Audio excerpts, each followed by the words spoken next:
বাবা, মা, মাম্মা, দাদু,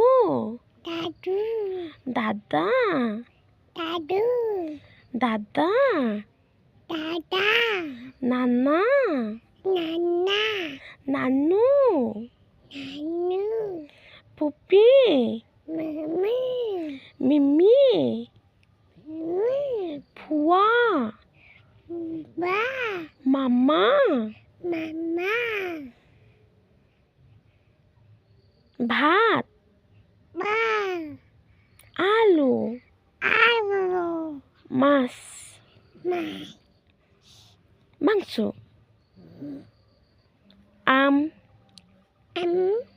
কলা, দুধ,